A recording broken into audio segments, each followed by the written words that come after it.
But in Kiev, Ukraine's prime minister quickly denounced the action, saying the so-called referendum has no legal grounds at all. President Barack Obama says the vote would violate international law as well as Ukraine's constitution. Any discussion about the future of Ukraine must include the legitimate government of Ukraine. And lawmakers on both sides of the aisle agree with President Obama, including Arizona Senator John McCain, who tweeted good remarks by President Obama today, and that he was working with the Senate Foreign Relations Committee for future legislation. McCain has been one of the most vocal senators on the topic. However, a new public policy poll shows that he is the least popular senator in the country, and over 50% of Arizonans disapprove of him. Live in Washington, Mackenzie Scott, Cronkite News. Another McCain has been vocal, but about something else. Cindy McCain hopes to bring awareness to the issue of sex trafficking, especially with the Super Bowl coming to Glendale. Sophia Solis was at a press conference today where they talked about concerns regarding sex trafficking and the upcoming 2015 Super Bowl. And she joins us now live. Cindy McCain joined the press release, the press conference via Skype from D.C., while ASU researchers presented a report saying that cities that host the Super Bowl see an increase in ads for commercial sex. Researchers from ASU looked at online ads in northern New Jersey, host of the last Super Bowl. They found a huge spike in their numbers, many of them depicting minor victims, and most were posted in the days leading up to the Super Bowl. A majority of the ads that were found came from Backpage, a classifieds website, and Cindy McCain, again speaking via Skype, said the site needs to take action. We view this as a human rights issue. So in an effort to protect our children, we'd like to see Backpage do what's right and shut their adult services down. The research also showed that the number of law enforcement won't be able to keep up with the sheer volume of sex trafficking during high-profile events like the Super Bowl. Live in the Media Center, Sophia Solis, Cronkite News. Governor Brewer eliminated CPS and created a new Child Services Division months ago. And today, a House committee passed a bill that may help ease that transition. Today, members of the Reform and Human Services Committee addressed Senate Bill 1386, which designates $250,000 state dollars to an investigation of CPS. The investigation will be conducted by an independent group and focus on a review of successful practices used by other states. Many things I've seen in state government do need a lot of evaluation, and given that we're making a fundamental and significant change to what was CPS, that this is quite appropriate for us to do. The bill passed unanimously through the Committee on Reform and Human Services, but still needs to be heard and passed by both the Appropriation and Rules Committee before moving forward. After U.S. Representative Ed Pastor announced his retirement, candidates lined up to run for the District 7 seat. However, reporter Nathan Delatorre tells us that some business leaders think that only Latinos or Latinas should run for the Central Phoenix District. Erica Andiola knows firsthand the importance of immigration issues in Arizona.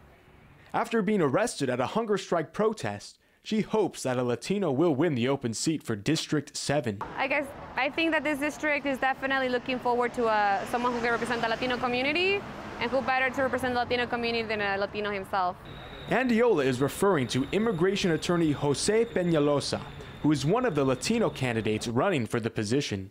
So irrespective of your color, irrespective of the language you speak, irrespective of how much money you have, how much experience you have, the person on the ground here who has a heart for the community and can relate to the community, that's the person that's going to win. At least 3 other Latinos have said they will run for the seat, but there is also talk that Representative Kyrsten Sinema wanted to join the race, but not everyone thought that she should. Latino business leaders wrote this letter to Representative Kyrsten Sinema. In it, they call her a rising star in Arizona politics. However, they later go on to ask her not to run in the upcoming 7th district election so that a Latino or a Latina candidate has a better chance of winning the seat. This seat absolutely represents us in Washington. We want to make sure that we have broad representation and inclusiveness in representation. District 7 includes some areas where Latinos represent more than 30% of the population. For Andiola, the most important thing is that the candidate is in touch with the community. We need someone who's going to go there to actually get something done. In Phoenix, Nathan Delatorre, Cronkite News. Earlier today, Representative Sinema wrote on social media that there is still much more work to be done in the 9th district. She currently serves and is already working on her re-election campaign. Imagine not being able to remember your address, your phone number, or even your own children. These are just some of the terrible symptoms of Alzheimer's disease. Cronkite News reporter Jeff Platt tells us about efforts here in Phoenix to help combat that problem. Jeff? According to the CDC, just over 83,000 people die each year due to Alzheimer's disease. However, a new study says because symptoms and not the disease itself are cited as cause of death, Alzheimer's is actually one of the leading killers in America, and at Banner, they're doing something about it. I miss being able to reminisce with her and just sit down and have a normal conversation. Those days are gone, and it's sad because then you feel like you've lost your parent before they actually pass. Kathy Turner's mother suffers from Alzheimer's, a disease that has been tough to manage. I feel like I've lost her in some ways already. Turner's family is not alone. 5 million Americans live with Alzheimer's, and that number is expected to rise dramatically because so little is known about what causes it. Take your time. Banner Alzheimer's Institute started a registry in order to build a base of potential test subjects. Step 1, take a memory test.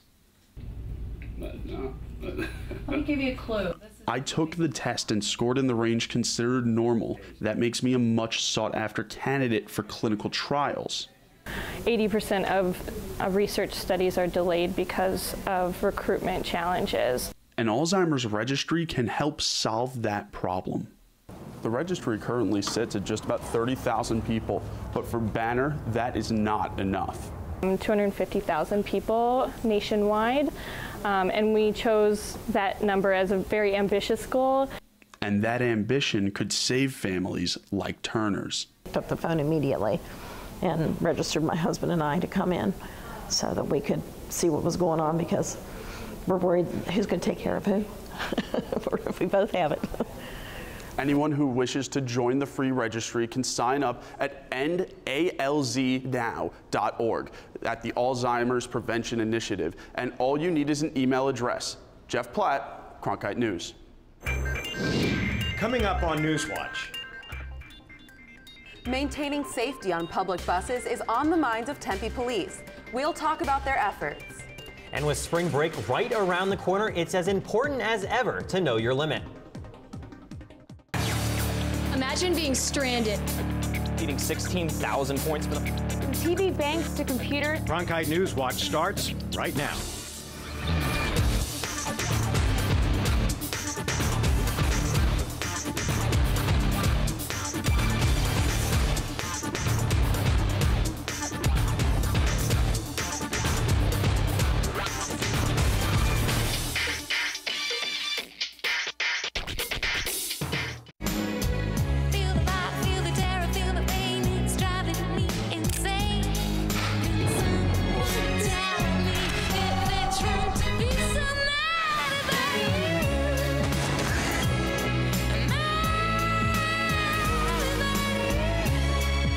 Kiss me. That's my kind of man. You've been creating quite a stir.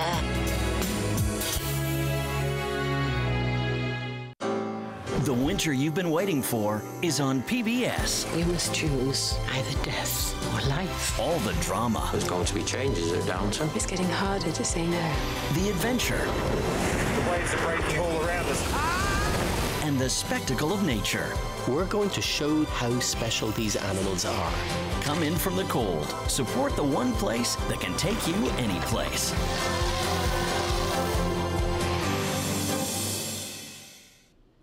The Tempe Police and the city's transit system may seem like an unlikely pair, but the two are teaming up for a new program that may have you seeing cops on your daily commute. Lauren Wells joins us with the details. A lot of people depend on them as part of their daily routine, and now Tempe buses are the driving force behind a new program, one that is trying to cut down on crime before it even happens. It's mid-morning and these Tempe bus stops are calm, and Tempe Police Sergeant Michael Pooley wants to keep them this way. Obviously there's crime that happens on the buses. There are times where there's things that happen that we're trying to prevent. And this is just another preventative tool that we're using. Those tools aren't guns or tasers, but police officers themselves. One will ride a randomly selected Tempe bus and another will trail behind the route. A lot of times what would happen is if there was an unruly person on the bus, they would have to call the police department. By then, the person disturbing has already left the bus. Pooley hopes sharing a ride with an officer will make a passenger feel safer when something goes wrong. Been a couple of times that some of the passengers they argue with each other, but it's because if something happens, the police has to take his time to get onto the bus. Instead, they're just on the bus. They're ready. But Pooley says the police escorts can help beyond fighting crime. The bus is stopped, people's schedules get messed up, the bus schedule gets messed up, and these are the things that we're trying to make sure that doesn't happen. Since the program first started, police have boarded more than 300 buses and made over 500 bus stop checks. We want people to use public transportation. We want them to feel safe on public transportation. We want them to not feel that something's bad's going to happen. And having our officers randomly on these buses is another way to help make sure that is what's happening. And keeping the daily commute as calm as can be.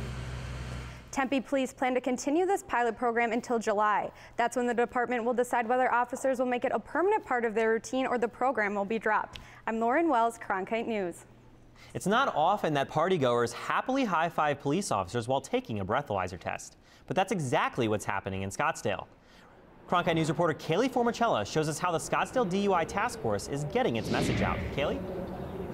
Thanks, Shane. When a police officer asks you to blow into a breathalyzer, chances are you're already in trouble. Well, that's not the case in Scottsdale, where partygoers can freely take a breathalyzer and regardless of the results can walk away with no consequences. The tests are free, the officers are friendly, and taking one could save a life.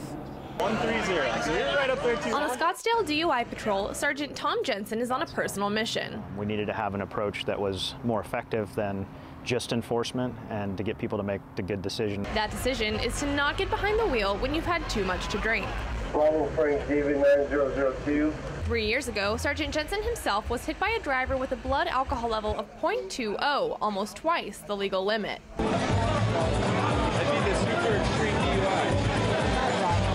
Now, he heads the Know Your Limit campaign, which gives partiers an opportunity to learn how many drinks is too many.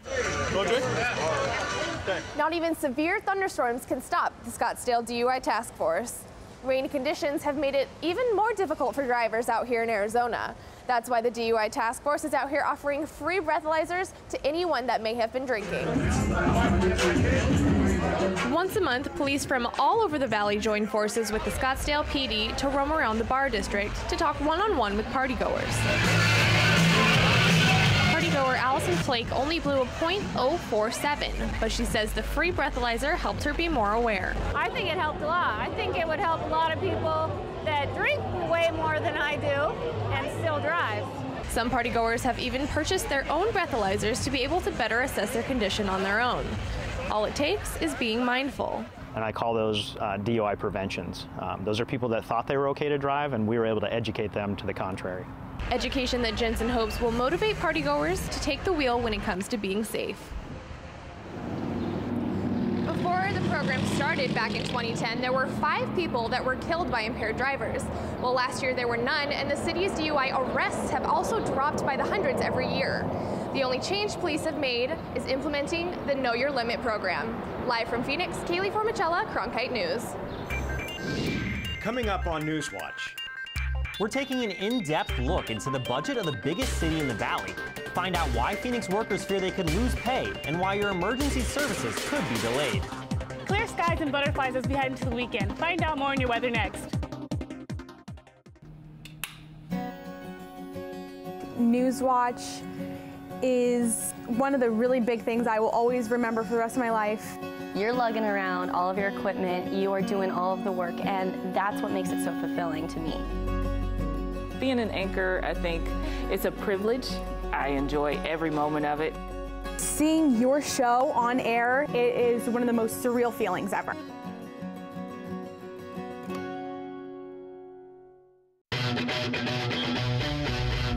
What if we could unlock every mystery? We're at the beginning of a revolution. That's a huge discovery.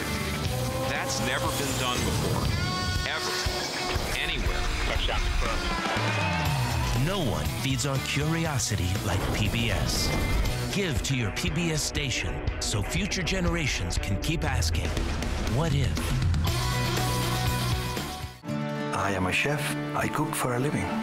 And I think of PBS as a window to the world, that kind of place where you feel you are part of the story. I want to be part of every possible world that's out there. That's when things become really amazing.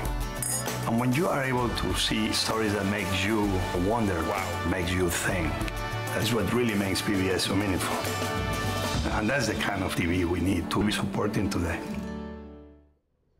The release of the City of Phoenix trial budget is quickly approaching, and the city is bracing itself for the cuts. On January 28th, City Manager Ed Zerker revealed that Phoenix could potentially be facing a $39 million deficit. Cronkite investigative reporter Dom DeForio took a deeper look at the looming cuts and the concern of the rank and file. $39 million. It may just be a rough estimate, that we still have a ways to go. But it was enough to shock some Phoenix City Council members at a recent policy meeting. But bad decisions make bad consequences, and that's what we're seeing today.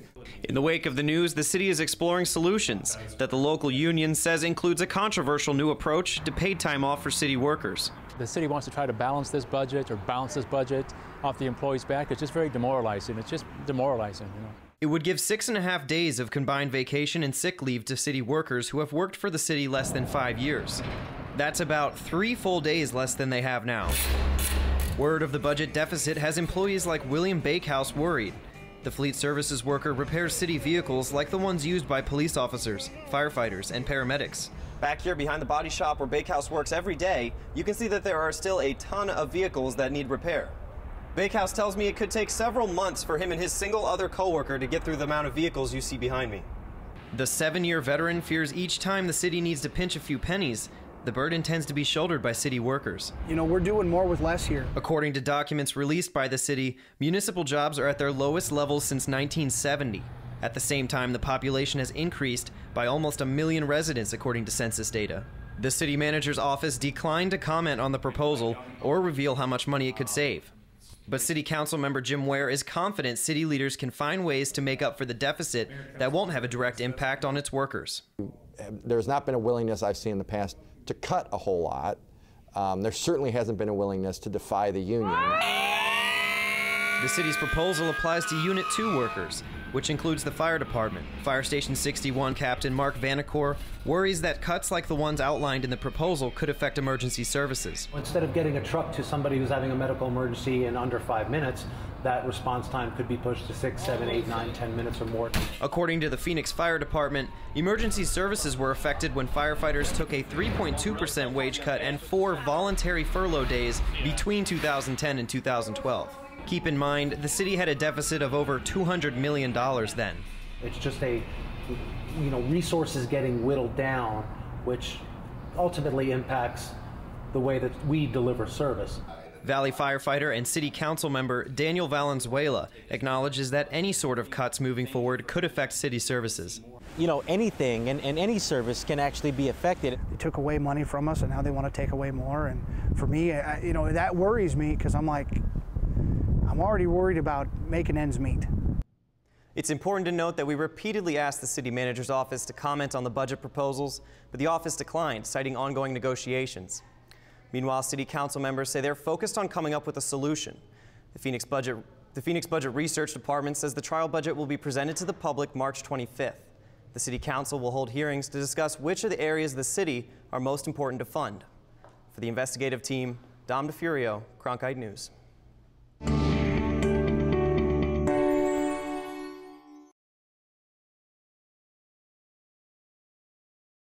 As temperatures warm up and we head into spring, the Botanical Garden brings back their butterfly exhibit where they showcase 10 to 12 different species of butterflies. With nice and warm temperatures heading into the weekend, the Botanical Garden will be a great place to bring you and your family. Today in Phoenix, the high will be 80 with mostly cloudy skies.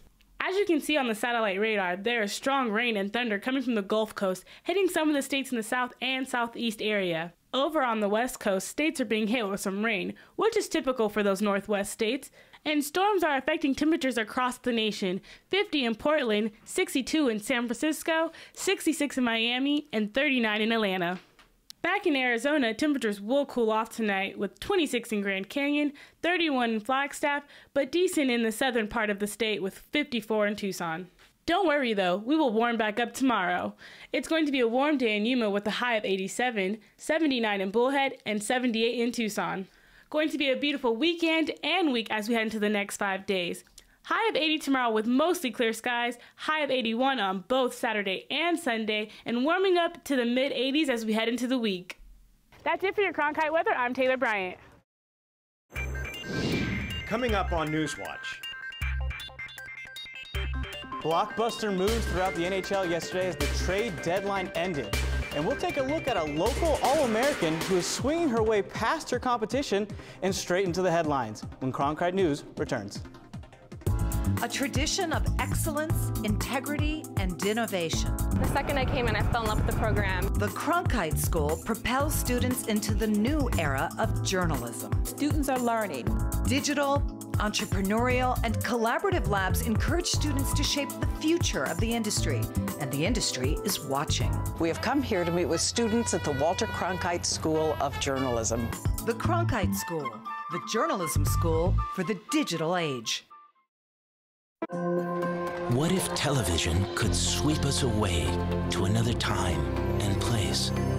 Very nice, my lady. And could take us from the Gilded Age to the Great War. From the heat of the chase to the heart of a queen. No one tells stories like PBS. Give to your PBS station and help bring stories like these to life. What if television could remember the heroes we honored, the music we danced to, the dreams we chased? The hope still lives, and the dream shall never die. No one tells our nation's story like PBS. Give to your PBS station and help bring America's story to life.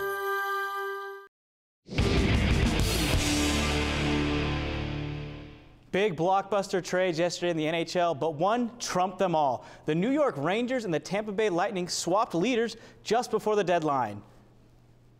That's right, the Rangers sent Captain Ryan Callahan and 2 draft picks to Tampa. What did they get in return? Captain Martin St. Louis. St. Louis apparently requested the trade after he was snubbed by his own GM for the Canadian Olympic team. The new Ranger made his debut last night and got a standing ovation when he stepped onto the ice. From the icy cold to the warm and sunny, word is the Houston Astros are looking to relocate spring training from their current home in Florida to a new one. Arizona is in the running, and that means that all AOS teams could be in the Cactus League. And speaking of the Sun, the Phoenix Suns take on MVP frontrunner Kevin Durant and the Oklahoma City Thunder tonight at U.S. Airways Center. The Suns will be looking to avenge their 6-point loss to OKC last November. And from the pros to the youngins, high school athletes across the country signed their letters of intent last month, and Cronkite sports reporter Nick Merrick talked to the best tennis player in the country who doesn't even have her driver's permit. Xavier student Madison Clark can flat out play. Madison came into our program as the #1 player. And she is still the #1 player in Arizona. And her position was cemented when she took it all at state. I remember like match point and like everyone's there, and then like when I won, like everyone just like came on the court, my coaches, and it was just like a crazy feeling. But winning the state singles championship is not her biggest accomplishment. Court 1 is owned by Madison. Not only is she one of 50 high school athletes recognized as an All-American, she did it as a sophomore. But maybe that's not a surprise, considering Madison has winning in her DNA. My grandpa was actually a really good tennis player. He went to Notre Dame and got like full ride. Was actually the first person to get a first scholarship there. And Madison is looking to continue the family tradition. College is coming up, so like I really want to like get into a good college, so that motivates me a lot. Colleges are already looking, and they may have found their gem. I tell her her position demands leadership, and by being that #1 player, people will look up to you whether you're a freshman, sophomore, junior, or senior. It doesn't matter. They're going to look for you to lead. So move out of her way, because Madison is looking to lead her team to another state title. On the courts in Phoenix, Nick Merrick, Cronkite Sports.